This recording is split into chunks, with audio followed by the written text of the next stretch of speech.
What's up, everyone? Champ Bets back again to cover UFC St. Louis versus Nascimento. And yeah, I'm in a little bit of a different location, but it doesn't stop us from going over last card as well as this card, mostly this card. And let's get into it. Last card, it performed pretty well. We're now up 13.98 units in total. UFC 301, which went pretty well. The bets were pretty darn good. So let's go over the bets real quick. I love this team. So I got all my straight picks right except for C Versig, which to be honest, I thought he won, but it's okay, whatever. We still made profit. Anthony Smith made me feel so smart. Thank you, Anthony Smith. Was able to get a guillotine choke and get Vitor Petrino. Carvalho, easy. That was easy. Joe Anderson Brito beat up that leg pretty bad. Jakar close, dicey. I won't lie, dicey, but he ended up getting it done. He ended up winning, and Ismail Bonifim easy. So yeah, if we look at, you can look at the rest of the bets. It's basically parlayed all those straight picks, and except for the last two, which one of them was Jakar close under 2.5 rounds. I mean, look, that could have got that, but I would have lost more money, so it's okay. I don't mind too much. And this is a big bet on good card, or maybe not big bet. It was not that big of a bet, but Aldo plus 3.5. I wish I put even more. 0.6. I mean, I wish I put a lot more because, yeah, that was a great bet. So, yeah, that's what happened betting wise. But we can just go over. We can also go over just the entire card as a whole, which is right here. Borjas, this was not a good pick. Borjas didn't really have much for Alessandro Costa. Fair play. We'll play the Costa. Bonifim, I thought he would get a finish. Vince Pichel, so tough, so tough. So there's no denying that dude's toughness, and I'm not sure many dudes can finish him. So at least in 3 rounds. So, but Ismail Bonifim did put it on him. I changed my pick last because I said in the comments I changed 2 picks. I changed from Barbosa to Ernesta and Alves Brenner to Orlobai. So I mean, either way, I would have went like 1-1. But I thought this was a robbery. I thought Ernesta actually should have won. I like her cardio. She was able to keep herself safe on the ground ultimately, but I guess they like the ground game in Brazil. I don't know. This was a bad pick. Picking Malarkey to beat Ruffy. I thought it would be better for Malarkey as the fight went on, but it didn't go super long. So shout out to Ruffy. He looked incredible. One of the best UFC debuts. Jacarcos looked great in rounds 1 and 2. Round 3 got hurt bad, but was able to hang on for dear life. So good man, close. Odobai ended up winning. He almost kind of got screwed into a draw, but he got knocked down at the end, which, hey, fair play. Good on this guy. I actually kind of like the dude Orlobai. I actually kind of like him a lot. So, and then proved me a lot like this last performance. I think there's a reason to feel like a little bit of doubt from this last performance. Also, like there's some good and bad to have with it. So, yeah, and even for Brenner too. Brenner looked pretty good considering. Yasmin Lucindo, I probably should have bet her too, to be honest. But yeah, I love Carolina. Makes me so hard. It hurts me so much to bet against her. So yeah, Lucindo, easy one. Yeah, I already talked about this one. Brito destroyed Jack Shore's leg, and Jack Shore didn't really have too much. I mean, it looked like he had pretty alright boxing, but wasn't really landing the mark.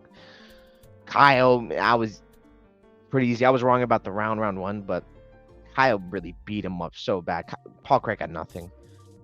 Although the body kicks were pretty nice with Paul Craig. Give a shout out to that. Michel Pereira versus Ihor Bateria.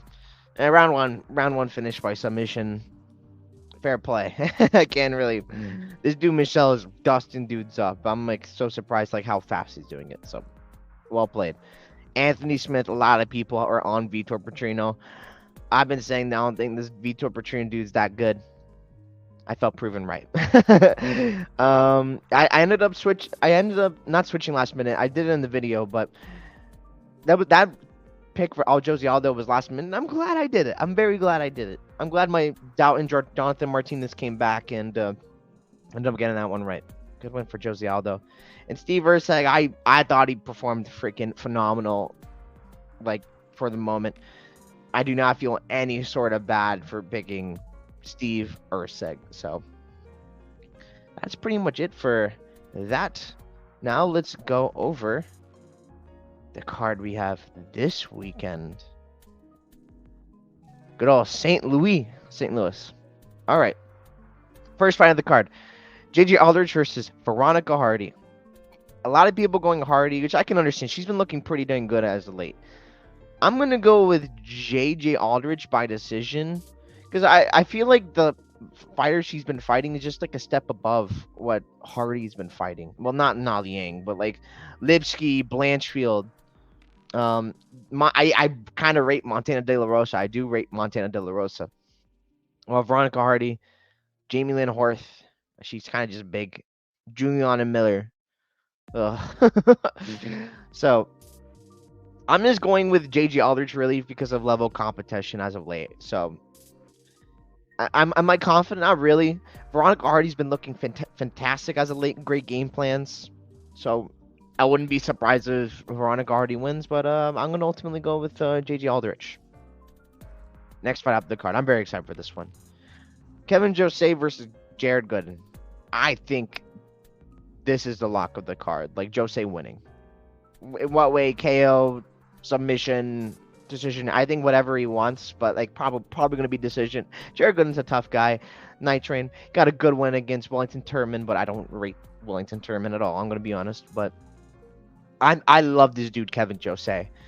Out of CKB, has a great judo background. He's good everywhere. Sure, he does keep his chin up in the air, but man, he can take a punch, and he doesn't really get phased. He fought Jack Della Maddalena, and the only reason that fight got stopped was a cut. It was a cut. And I love everything about this dude. Jared Gooden to me is basically a lesser version of Song Kanan. That's what I think. And what Jose did to Song Kanan was destroy him. He was complete domination. I love Jose in this spot. I think he's going to freaking win this fight. I love him here. Next up on the card, Jake Hadley versus Charles Johnson. A lot of people on Johnson, even though Tapology doesn't really say that, but a lot of the bettors I'm looking at are on Johnson. I'm going to go Hadley to win a probably close decision, to be honest, because Charles Johnson's hard to finish. This is in St. Louis, so obviously Charles Johnson's going to be trying to get out there, but I heard a comparison of Jake Hadley to Lupe Godinez, and when I heard that comparison, I don't remember who said it. I want to shout them out, but I don't remember who. It might have been Clint, but you know what I mean. If you know anything about like betting MMA, you know who Clint is. Jake Hadley is the Lupe Godinez of 125. He has all the skills in the world. He is so freaking good, but it's like the fight IQ. He gets in his own way. He gets in his own way of doing really good. But it doesn't mean they're not going to freaking still win. I love Jake Hadley's boxing. I like his jiu-jitsu game, although I kind of don't want him to do jiu-jitsu in this fight because I don't think it's going to be to his benefit. I think the boxing is going to end up helping him. Last time out against Durden, he had a horrible weight cut. And I think he's having to I'm assuming he's going to try and rectify that and have a better weight cut this time. And he wants to get back on a win. So I'm going Jake Hadley to win. Not the most confident pick, but I feel like he's going to bounce back. I wish the odds were better. I won't lie. I wish the odds were better. But yeah, I'm going Jake Hadley. Next fight up the card, Trey Waters versus Billy Goff. I'm not super confident in this fight at all. I'm going to go Trey Waters by, let's say, round 2 finish. I love his straights and jabs, and I think it's going to be great against Billy Goff. He kind of is a punching bag at the end of the day. And I think just because of the straight punches that Trey Waters throws, and he's got heat on it. He does have heat on it if you look at his tape in the regional scene. He has heat in the punches he throws. And I think even a knee can connect and hurt Billy Goff really bad. Am I like the most confident Trey Waters? Not really, but I think Trey Waters can get this one done with again the straight punches being punching Billy Goff as a punching bag. And I do think Billy Goff's kind of gotten off a little lucky. But I do like me some Billy Goff. I'm not confident in this one. I'm not super confident, but I'm going Trey Waters. This one. Tabitha Ricci versus Tisha Torres, or also known as Tisha Pennington now. So I'm going to go against the crowd. Tisha Torres / Pennington. I'm going to call her Pennington because I like Pennington. Um, Tisha's really good. I know like a lot of people are not expecting her to do so great here in the spots because she's had a baby, was just pregnant. But I feel like even like well not maybe no I'm talking about something else when I'm saying that. I'll mention that later. But I love Tisha Pennington's stand up in this fight. I don't really rate Tabitha Ricci stand up that much. Like I feel like the volume is going to be on Tisha's side. I feel like the better punches are going to be from Tisha. I love her takedown defense and her get up. Her get up game is freaking mwah. She has a great wrestling background. If you look on her like social media, like her Instagram, she is freaking ripped. I know Tabitha Ricci, like everyone's saying, like, dude, this girl is so ripped, it's crazy. Tisha is ripped, and she's ready to go. I like Tisha in this spot as like an underdog. This girl has fought the best fighters. Tabitha Ricci, she's fought some pretty good ones, but maybe not the best besides, I guess, Menon Fior. Lupi Godinez, maybe, but Jillian Robertson's pretty good. Polyana, I mean, these are not the same as Mackenzie Dern. I'm not crazy about that. Angela Hill has been around. This was a short notice, if I remember correctly. But like Marina Rodriguez, she's fought Joanna, she's fought Zhang Wei Li. Tisha's fought the who's who of 115. And I think she's going to freaking bounce back. And, hey, now's the time to go run. Let's get a tiny tornado. A bet I love for this fight. Not necessarily Tisha up front. Although I do think Tisha up front. I do think she's going to win. Tisha Torres, Tisha Pennington, whatever she's called. She's called Tisha Torres in the books. But plus 3.5 spread on Tisha. I think even a washed Tisha Pennington wins a round. She's going to win at least one round. I expect this to be at least pretty close. So I think that's a freaking great bet to have in this fight. And I checked on Bovada DraftKings since I'm here in a different state. Minus 185. I was shocked. I thought it was gonna be like minus. I cap it at like minus 300 or lower. I was like, what the heck? I can't believe it. This is value to me, and especially at my like under minus 200. I don't think you can go wrong with going Tisha plus 3.5, and I think that's probably going to be the big bet I'm going to set on in this fight. But I do think Tisha's going to be able to win this fight. So yeah. The Penningtons are going undefeated in 2024. Make it happen. And it's also Mother's Day weekend. It's completely that has nothing to do with the breakdown, but she's a mother now. It's Mother's Day weekend. It's Mother's Day weekend. I can't speak. Next fight. Reba Vicks versus McKinney. I am very shocked that this is like so in McKinney's favor, but I am going to go McKinney round 1 KO. Because I've seen like a lot of better saying like, oh, Reba Vicks round 2, round 3, and I think that's fair. If it gets to round 2, round 3, Reba Vicks is probably going to win. But I honestly think how Reba Vicks fights, he's susceptible to getting destroyed by McKinney round 1 just because he relies on toughness. He does roll with the shots, but he takes too many. And I know a lot of people saying McKinney can like sub this. I'm not so sure. I'd rather him try to use the wrestling and go for a ground and pound TKO. I think that's the best way to try and get this guy off. Make the ref take you off of him by throwing just so many punches, and he can't really defend so well. So that's really what I think. I think McKinney might be able to land something big on the feet early on, or get some ground and pound and get this guy out of here. I can't be super confident because McKinney is usually round one or bust. Although I think this little not so as true, because I feel like in the Sadikov fight he had, I feel like he didn't actually gas in that round two. It was just that his arm got trapped because of Sadikov doing a great thing. Because Sadikov's fantastic, and I didn't think he was really like done there, but he couldn't really do much in that position. And as a result, he got finished. But I mean, otherwise in those other fights, it's true. It's true. He is run round or bust, round one or bust.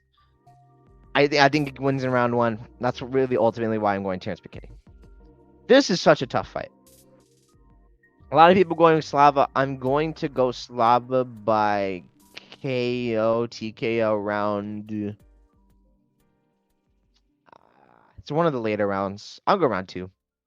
I'm not confident in this fight. There are things that definitely help Cooper. Slava doesn't have the greatest takedown defense. I'd say he does have good takedown defense against guys who are their main objective, or not necessarily main objective. Their main, how do you say this? Their main emphasis of winning has to do with the ground only.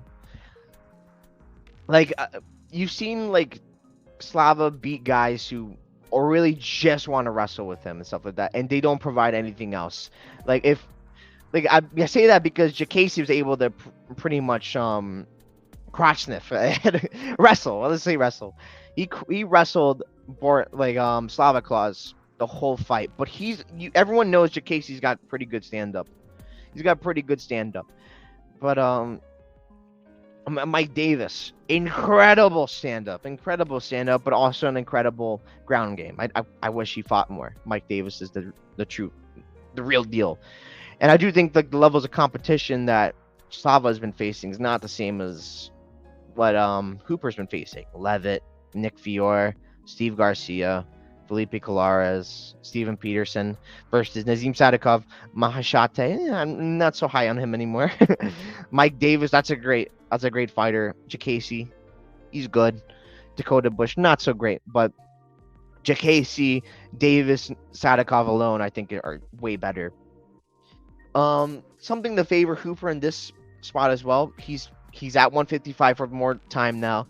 He's gonna be bigger than he was. He's a big lightweight, and I think that's definitely gonna help him in this matchup. He's really crafty as well. This is a tough fight. I think this is gonna be a really fun fight.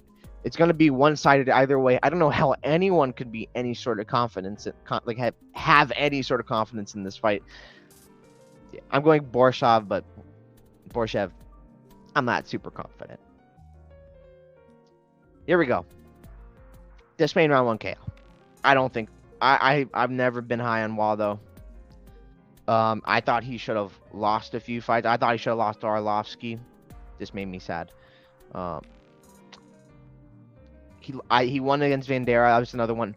I thought Vandera won, and I was like, oh, I'm so sick of picking Vandera. I kept picking Vandera out in fights. I felt so stupid at that time. It's like, oh, I'm just gonna go Waldo, and I couldn't believe what I was seeing. Like, oh my god, this dude is losing to Jared Vandera, and then he got the win somehow. I don't rate Waldo Acosta that much at all. He's a boxer. He doesn't really have crazy power at heavyweight, except for KOing Lucas Bresky. But other than that, he hasn't really done much in the UFC, like power-wise. This dude Despain's a freaking freak. He's a freak of nature. Crazy athleticism, crazy finishing ability. I know he's beating like cans, dudes who are not good, but there's no denying that he's beating these dudes in like this so quick. Like other really good heavyweights don't do it like that. They don't have the death touch like that, and that's something you have to acknowledge, I think. And I think a lot of people are saying, I've heard a lot of people say, oh, this dude Waldo's got a chin. If you look at some of his boxing fights, there are 2 boxing KOs where like, there's one KO where he literally goes like out cold, like bad out cold.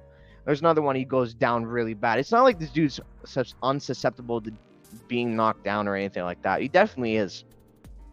I think this dude Despain's gonna freaking do it. I think this fight's gonna look very similar to Pavlovich versus Lewis. How one guy has super long length, and they're both going to be throwing at the same time, but one guy's going to be landing, the other one's not, just because of the reach difference. This dude's reach is freaking insane, and I think Robelis Despain is going to be able to catch Waldo Cortez Acosta with that.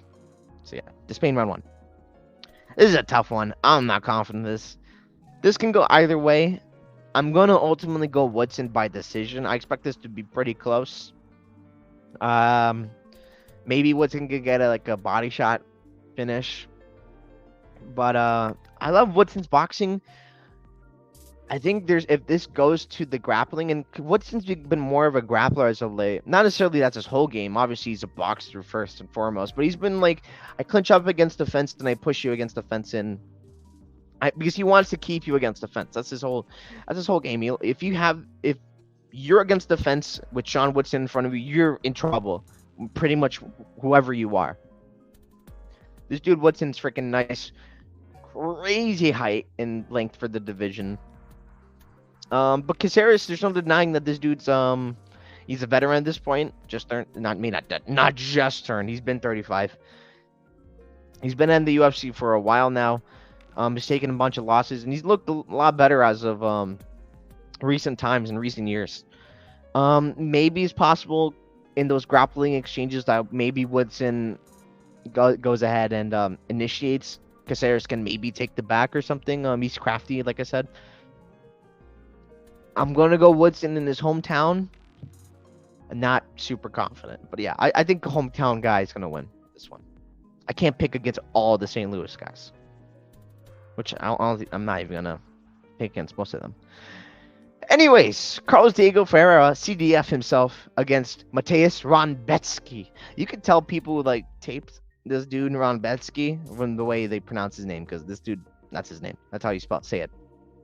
Ronbetsky's gonna I think he's gonna finish him probably round 2. Carlos Diego Ferreira in his last fight, where he did win against Michael Johnson, he does not look the same. He kind of got lucky with the KO. I picked CDF and I had bets on him and I was freaking out. Like, what is going on, bro? I know you're 30, probably 38 at the time of that fight. I was like, dude, what is going on? You're better than this dude. And he just gets a random KO, which is freaking amazing. Great KO. It was kind of lucky, though. I'm not going to lie. And I think this dude, Ronbetsky, is ready for the top 15 right now. This dude is so good. Like, good stand-up. Phenomenal wrestling. I love his wrestling. And I think he's going to smash Diego Ferreira. So, yeah. I think Ronbetsky's the way to go here. He's going to smash him. He's my free bet of the card. I got a good amount on him. I think 3 units. So, actually, I can check real quick just to be sure. 3.08. Yep. I do think Ronbetsky's going to run through him. Next fight. Carlos Ulberg. Yeah. Alonzo Menifield versus Carlos Ulberg. I got Ulberg here to win a decision. Actually, I'm going to go KO. KO round 2. I love round 2. I don't know why. I can't pick methods and freaking stuff. It's either KO or decision, probably. I think Ulberg is going to do what Jacoby did to Alonzo Menifield, but not get knocked down. I think he's going to keep himself safe. If Alonzo Menifield did not have that fight against Jacoby, I think he'd be more live, because maybe Ulberg's not going to be as tentative, but he's going to be super tentative because he's a crisp striker with good defense. He's in and out. Kind of reminds me of a Cyril Gane in that way, where it's like you're either gonna hit me or not gonna hit me. So like standing up front. I like this dude Carlos Ulberg. He's really good. Menifield, sure, you can catch him. The wrestling is maybe like I've heard from some people like the wrestling of Alonzo Menifield might be a factor here, and it definitely can be. I like CKB's takedown defense for the most part. And I think Carlos Ulberg's going to maybe even be able to catch him, which is what I think is ultimately going to happen. How Alonzo Menifield comes in, he does have his chin up, and he's able to get caught. And I think that's what's going to happen against Carlos Ulberg. Excuse my language. What am I saying? Excuse my tongue. All right. Joaquin Buckley versus or Sultan Ruzaboyev. If you saw my Atlantic City breakdown with Menon Fior versus Aaron Blanchfield, that card, yeah, I picked Dumas over Ruzaboyev, and I'm gonna do the same thing with Joaquin Buckley. If I pick Dumas to beat this dude, I'm picking Buckley to beat this guy. My opinions on this guy has not changed. Sure, he's got a nice round one. He's got power. He's a fraud. I do think he's a fraud. He's spending more time at Philadelphia with those Philly boys, Joe Pfeiffer, Sean Brady, that lot, Jeremiah Wells. But man, Joaquin Buckley, he called for this. Ruzaboyev is going down in weight on short notice at 170. So that's a pretty big cut. I don't think your cardio is going to be as great. I think a good amount of his losses are at 172. I think, especially if Buckley gets out of round one, and even he could get a finish round one. But if he gets out of round one, I think he destroys this dude. I hope he wrestles because I don't think Ruzaboyev has great wrestling. Again, all of his ground game is based on a Kimura, the Kimura trap. If you know how to stop a Kimura, which I think Joaquin Buckley can do, I really do. I think he's gonna beat this guy, and I think the speed difference is gonna be such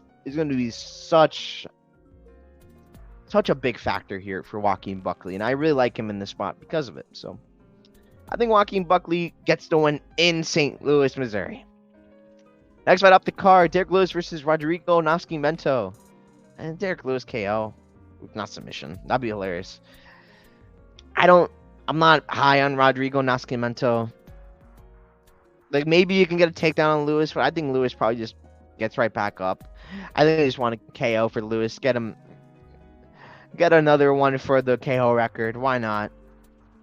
I think Rodrigo Nascimento is he's very flat-footed on the feet. I don't think he's got the greatest ground game either. I wouldn't even be that surprised if Nascimento does win, but yeah, I wouldn't. Just stay away from this fight. Don't bet this fight. It's not worth it. Yeah, Derrick Lewis just finds a chin and gets a KO, I think. So that's ultimately what I'm going with. So let's do a little recap. I think JJ's gonna win because JJ's gonna win because of level competition as of late. She's been fighting better girls. I love Jose to win this fight. I think he's going to completely dismantle Jared Gooden. I like Jake Hadley to win a very close fight. I think he's gonna get back on the right track and look better in his last performance with a better weight cut. I think Trey Waters' straight punches are going to be what does it for Billy Goff, who does take a lot of punishment in fights, and I don't want to rely on that when making a pick. I think Tisha comes back strong in Mother's Day weekend and gets a win over Tabitha Ricci. I think T-Rex catches Reba Vix in round one with like some ground and pound with the wrestling. I think Borshev's going to win by staying on the feet and doing damage on Chase Hooper, but again, this fight can go either way. I think this fight knocks Waldo Cortez Acosta out in round one. I think Woodson's going to be able to box up Caceres and win in a probably close fight. Caceres is he's a veteran. He'll know what to do to keep himself safe. I think Ron Betsky is going to finish Diego Ferreira and just be an absolute beast like he is. Beastie. I think Olberg's gonna be able to do what Jacoby did and keep himself at distance and do damage. I think Buckley's gonna use his speed advantage and go ahead and finish this guy. I don't think is good. maybe I'll get proven wrong again. We'll see. And I think Lewis gets the KO in round 2. So that is ultimately my breakdown for UFC Fight Night St. Louis. I'm very excited for this card. The fights I'm most excited about, I think Buckley versus Ruzaboyev is sure to be pretty fun. Ron Betsky, Ferreira, it will be fun. This is a very competitive fight. Caceres, Woodson. This Spain Cortez Acosta is fireworks. It's going to be fireworks with this Durobellis. Hooper Borshev is a great stylistic matchup, but I'm very curious how it goes. McKinney Ribovic is going to be an absolute barn burner for as long as it goes. I think Ricci Torres is going to be very competitive fight. Pennington, my bad. Waters Billy Goff, any Billy Goff fight is going to be super fun to watch. Charles Johnson, Jake Hadley. This is very likely to be fight of the night. I think these two guys are bangers. That's going to be a good one. I think Good and Jose. I mean, it's going to be one-sided in my eyes. But yeah, I think that's the fight to be looking forward to on this card. And yeah, I'm very excited. Very excited to go get some get some money stacked. So yeah, very excited for this card, and let's have a great one. Thank you all for watching. You can look at my website, champbetsmma.com, or you'll check me out on betmma.tips at champbets. We're ranked 300 now in their 300s now. Did so good on UFC 301. So hopefully you can keep the streak going. I have a lot of money on this card, and yeah, let's get it.